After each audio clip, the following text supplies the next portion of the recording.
On today's Locked On Jayhawks, who is the most important player for Kansas if they want to make it out of the first weekend into the second weekend of the NCAA Tournament? You are Locked On Jayhawks, your daily podcast on the Kansas Jayhawks, part of the Locked On Podcast Network, your team every day.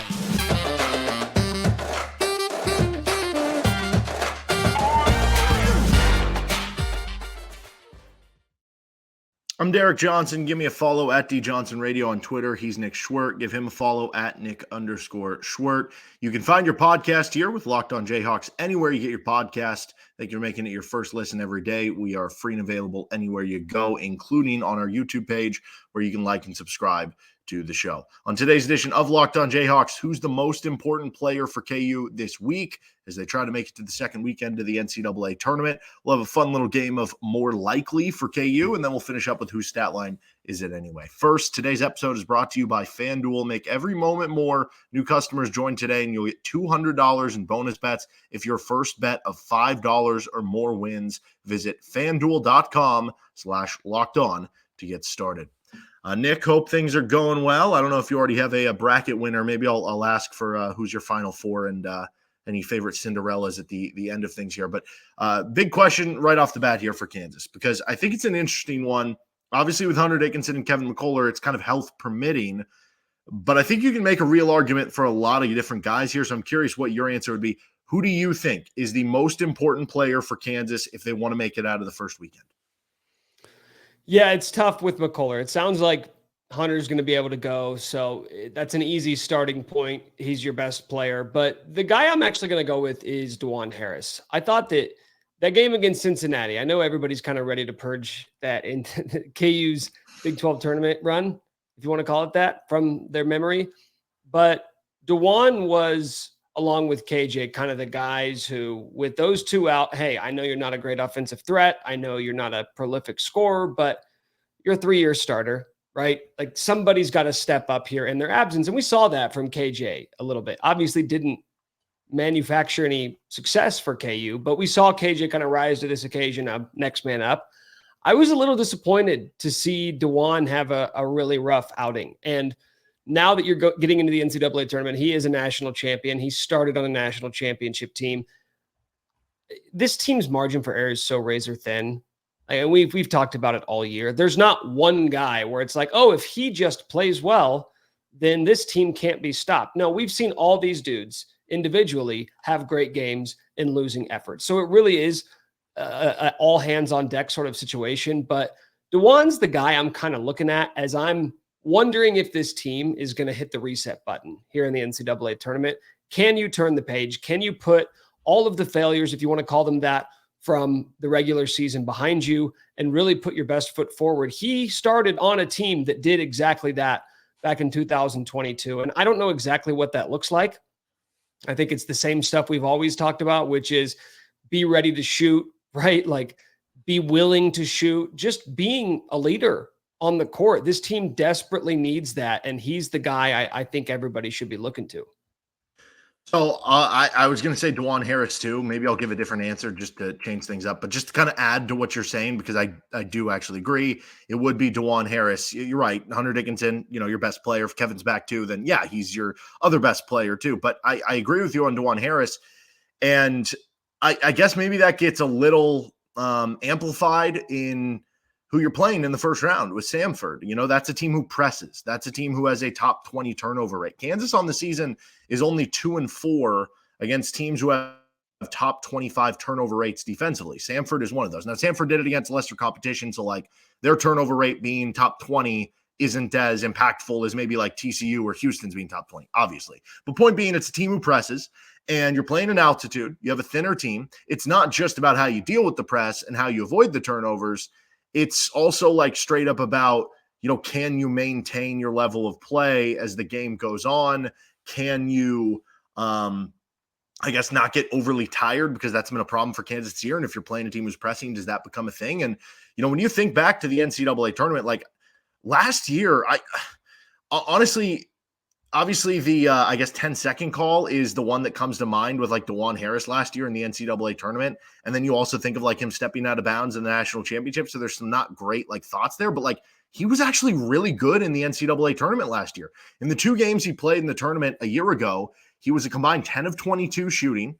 He hit 2 threes on 6 tries, so fine efficiency there. He had 11.5 points per game. And in addition to that, he averaged 6 assists and had 3.5 rebounds per game with 3 steals per game. So like he was putting up good numbers in the tournament last year. But when you look at how they play the press, when you look at the importance of guard play in March, I don't think you can go with anybody else other than Dajuan Harris, even though there's a part of me that goes, oh, well, you're 6-1 when Johnny Furphy scores 15 or more points and he's been in a struggle. Or you could say Kevin McCullar or Hunter Dickinson. You could say, I don't know if you want to get kind of cute with the answer, Nick Timberlake or Marco Jackson, because any contributions you would get from either guy would be so critical. But yeah, to me, it is Dajuan Harris. Yeah, and I think not just like you talk about the style of play, but like look at the dudes on Samford. Their point guard's 5'8", Derek, 5'8". 5'8". They're 2 guards, 6 foot. Like these are little boys. These are little tiny itty bitty men. And Dajuan is not the biggest guy in the world, but he's got freakishly long arms. He has been one of the best perimeter defenders in the country and one of the best just like floor generals in the country the past couple of seasons. So I was talking to a buddy last night, and we were talking about the way that Stanford likes to play, and he likened them to a really annoying 6th grade basketball team, both in style of play and how they look on the court. Because I don't want to understate how miniature these players are from Samford. This is like, hey, you're Kansas, you're Dajuan Harris, you're a national champion. Like, run these dudes out of the gym. I don't care if they play an annoying style. I don't care if they press. Yes, that's how they have to win because they're Samford and they don't have dudes. You do.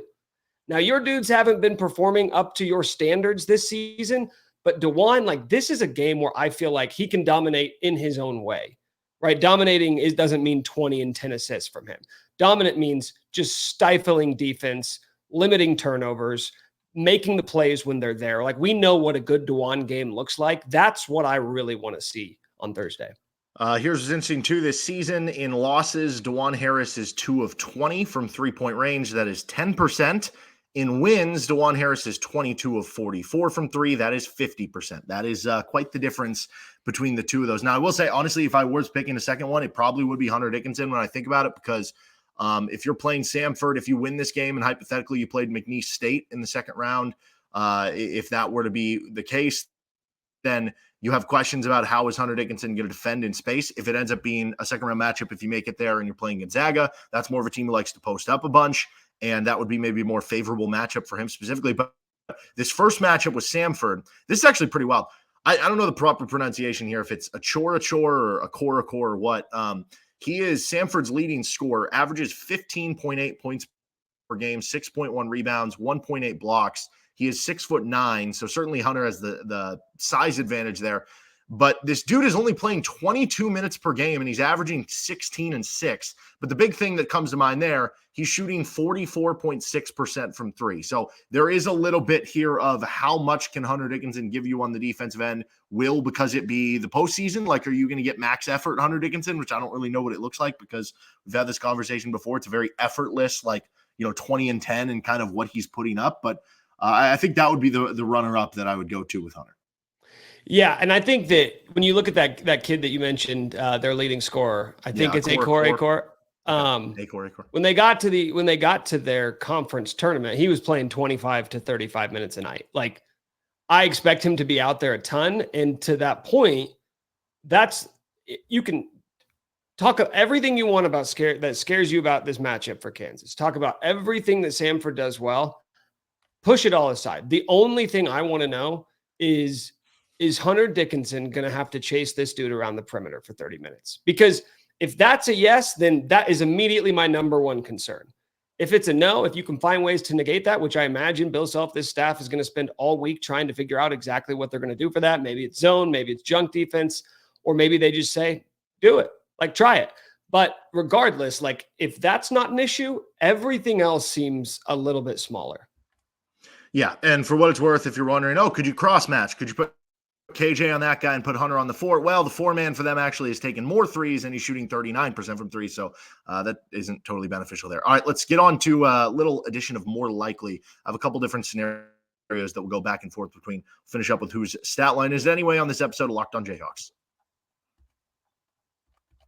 First, we're brought to you by Nissan. This week's Nissan March Madness bracket highlight is brought to you by Nissan. Each week, we're picking one team that stands out, a team that's pushed it further than the rest, just like any of the new 2024 Nissan SUVs. These guys were able to take it to the next level, the Houston Cougars. They can only be described as a Nissan Armada. This top-seeded team is a hardcore.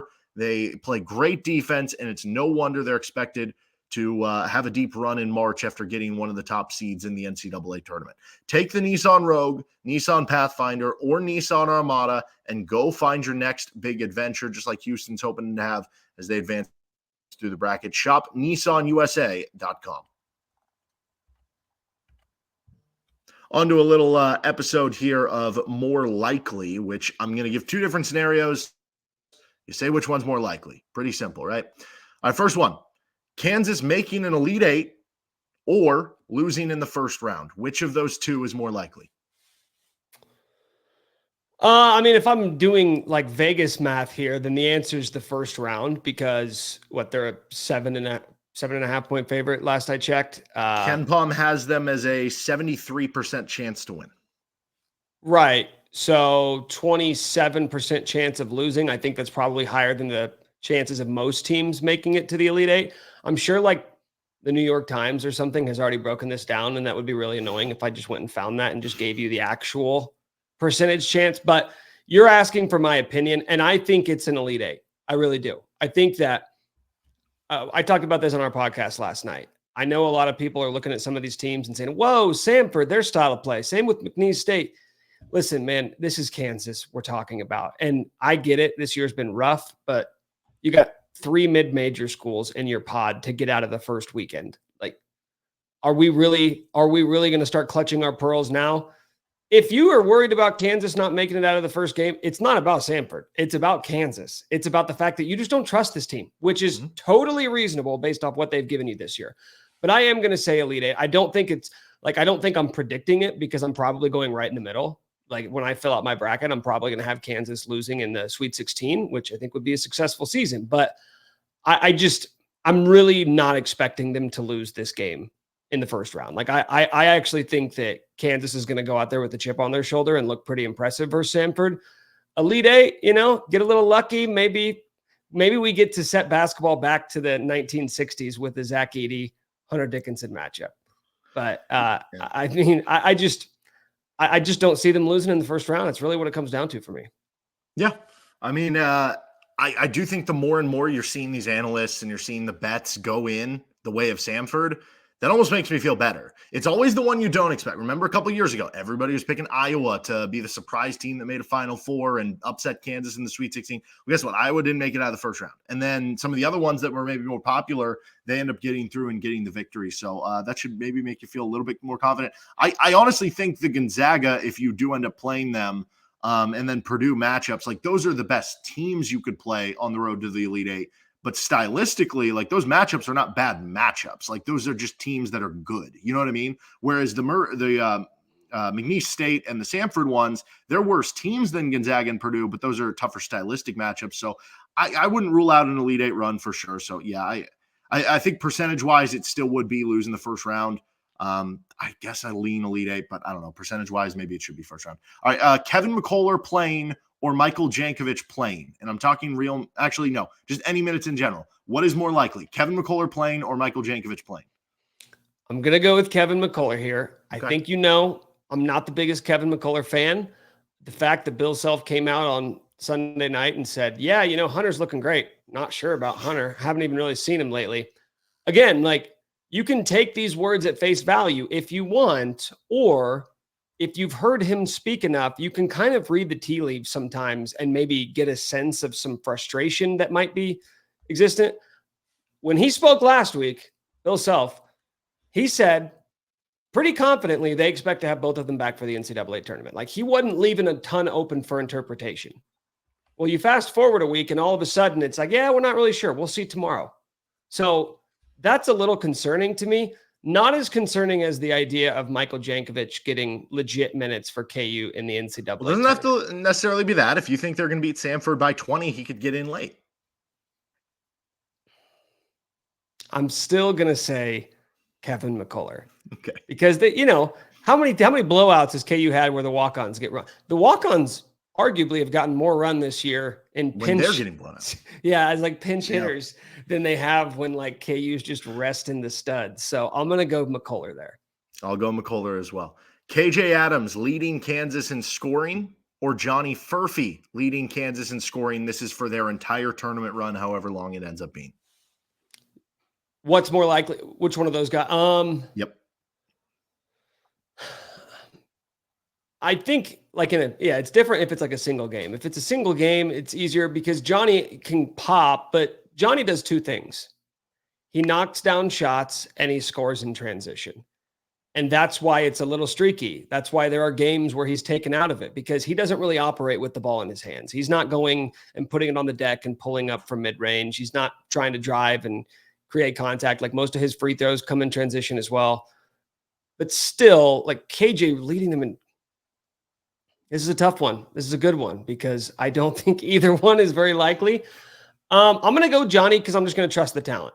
I think we've seen countless guys make their money in the NCAA tournament. And if we believe that Johnny Furphy's a future first-round pick or a potential lottery pick, like this is where you start to earn that bread. I go KJ. Furphy's cold right now.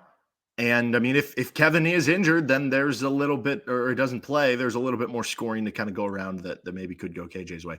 When Kansas does lose in the tournament, whenever that ends up being, what do you think is more likely? It comes by a blowout or a close loss?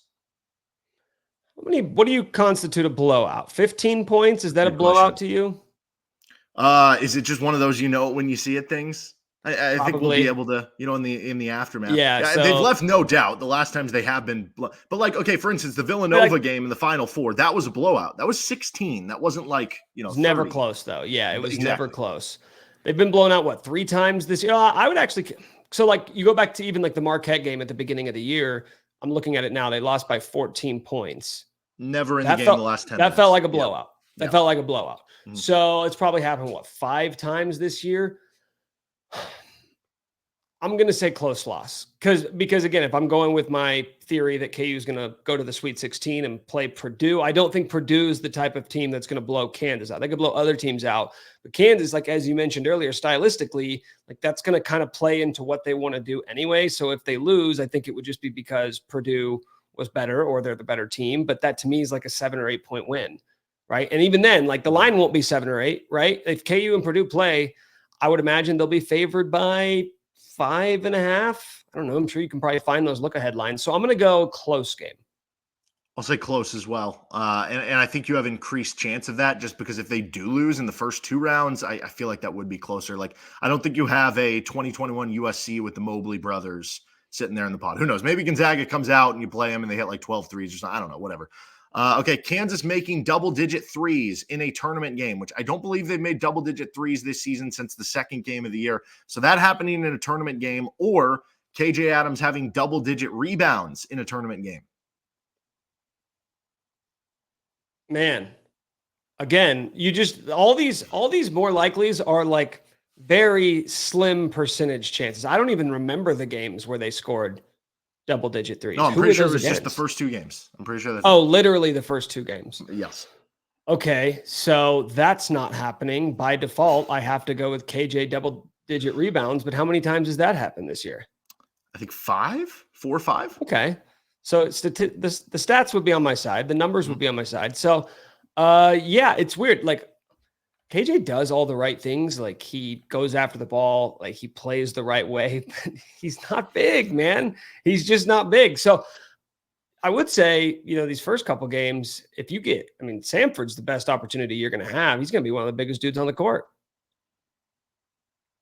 He's going to look like Yao Ming. When those Samford guys walk on the court, they're going to be like, whoa, he's the biggest guy ever. And then Hunter's going to walk out and they're going to say, oh my gosh, you have 2 of them. And then Parker Brown's there. And you're like, where are you guys getting these dudes? Did I mention that Sanford's really small? Did I say that earlier? You did. Yeah, I would go with the KJ one as well, though probably neither one going to happen. Okay, last one. Kansas makes the Sweet 16 this year or a Final Four next year. Sweet 16 this year. Final Fours are so hard. Final Fours are so hard to make it to. KU could be the number one team in the country heading into the tournament. They could be 30-3 and not make it to a Final Four. So what if I change next year's to an Elite Eight? Okay. No, now you're getting somewhere. Now you're making me think about it because I see the bracket right now and I see the path to a Sweet 16. It doesn't look like that difficult.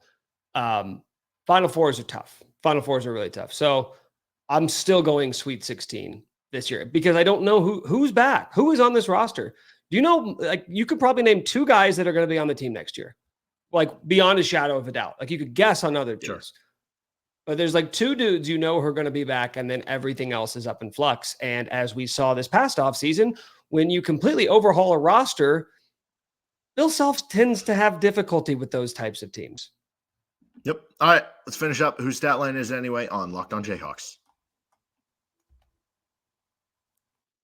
First, we are brought to you by Amazon Fire TV. Fire TV is your destination for sports, from live games to highlights to in-depth analysis. Fire TV offers amazing viewing experiences with smart TVs, as well as the Fire TV stick that you can plug into your existing TV that provides access to millions of movies and TV episodes, as well as free and live TV. Whether it's opening weekend for baseball, college basketball tournament, you're going to want to have a Fire TV. Fire TV recently created Fire TV channels to deliver a constant supply of the latest videos from your favorite sports brands, all for free. That includes us right here with Locked On and most of the big pro leagues and college conferences as well. Fire TV channels let you dive into all the game analysis, highlights, and more to keep up to date on all the latest in the world of sports, March Madness, NBA, MLB, and lots more. Not to mention great news, entertainment, gaming, travel, cooking videos as well. Check out Fire TV channels on Fire TV and Alexa devices. To learn more, visit www.amazon.com/LockedOnFireTV.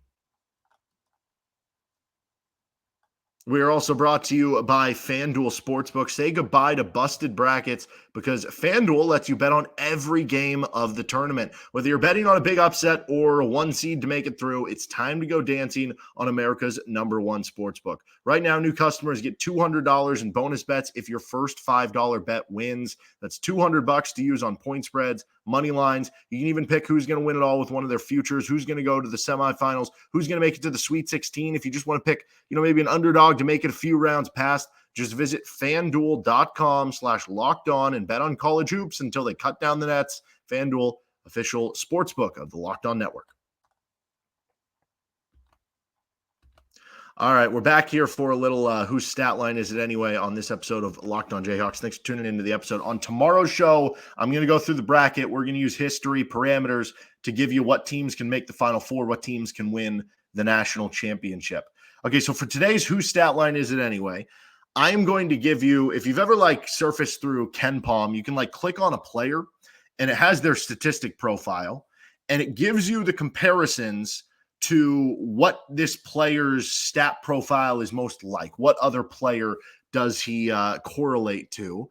And I'm going to have you try to guess which Kansas player it is. So for instance, this is going to be my example one. If I told you that 2023 Dajuan Harris is the second most accurate comp to this player, you would guess Dajuan Harris, which, yes, Dajuan Harris is the answer for himself. So he's been very similar to last year. So does this all make sense to you? Yeah, I'm following, but I feel like I'm going to do very poorly. Just want to go ahead and build in an excuse ahead of time. Here's the first one. This player's top comp was 2017 Svi Mikhailuk. So that would have been Svi's junior year. And these are KU players. Correct. These are all KU players. Current KU players, I should say. I'm going to go with Johnny Furphy. Johnny Furphy is the correct answer. Furphy's been better than Svi. I don't know. No, Furphy's been significantly better than Svi. Well, I mean, he's much bigger role. Than junior year Svi. Oh, junior year Svi. Okay. Yeah. So 2016 or 2017? Yeah. Okay. I can see that. Yeah, I actually see that. I don't know what to do with that information. Svi took a huge leap his senior year, but maybe we'll get Johnny for his sophomore year. This one might be my favorite one. Do you remember Joe Lual Achille from Baylor? Real tall guy, real tall Yeah, center, right? big man, dunks, blocks, all that sort of thing. So Joe Lualachil in 2018 was the third most accurate comp for this KU player. I mean, it can't. I mean, Hunter's better than that. It's got to be a big guy. Is it Parker Brown? It is actually Hunter Dickinson.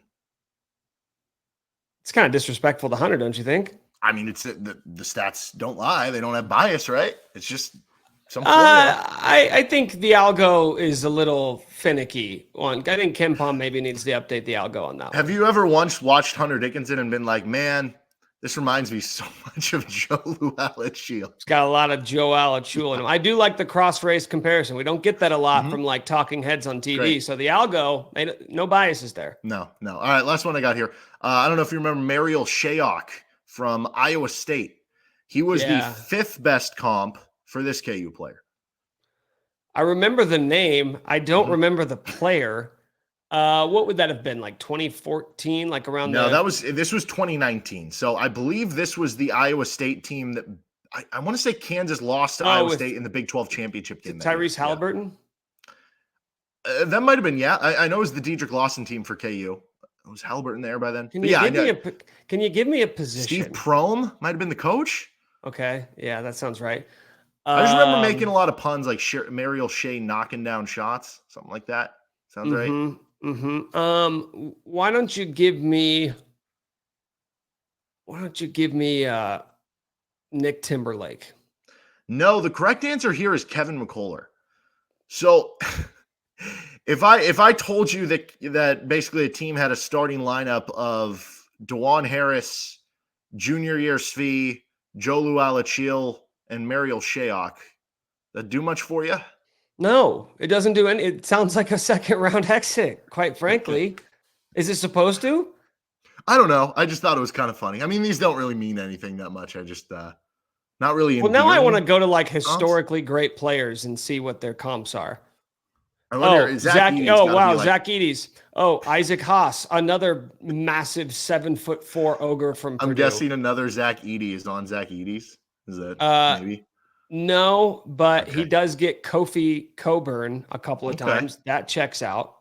Also gets Udoka Azubuike in there. So these all, I like those. All right, before we go, do you have a Final Four yet? Have you put your bracket together? Do you have a favorite Cinderella? So I haven't put pen to paper. I've just kind of picked my Final Four teams, and I feel pretty good about it. My Final Four teams are going to be Auburn, Arizona, Houston, and honestly, the Midwest region I think is the toughest. And this happens every year. It's not because like who's going to win this game. It's because I hate all these teams.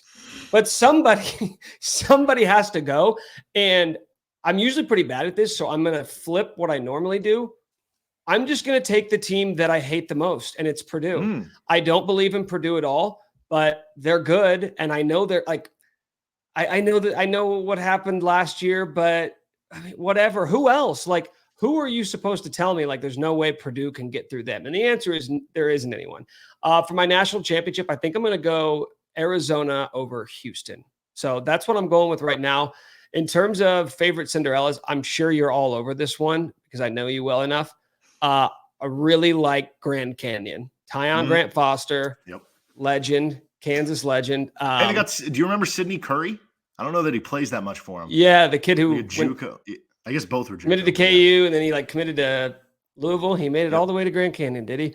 So I like them. I also like, this is going to run completely counter to me putting Arizona in the national championship, but I like Nevada. So it's one of those situations. KU fans know this very well. It's like you just got to get past that one game. There's going to be one game that's going to suck, and if you win it, you might go win the national championship, but you could just lose it. And so I like Nevada down there as a 10 seed as well. All right, he's Nick Schwerdt. Give him a follow at Nick_Schwerdt. I'm at D Johnson Radio. We'll see you next time for another edition of Locked On Jayhawks.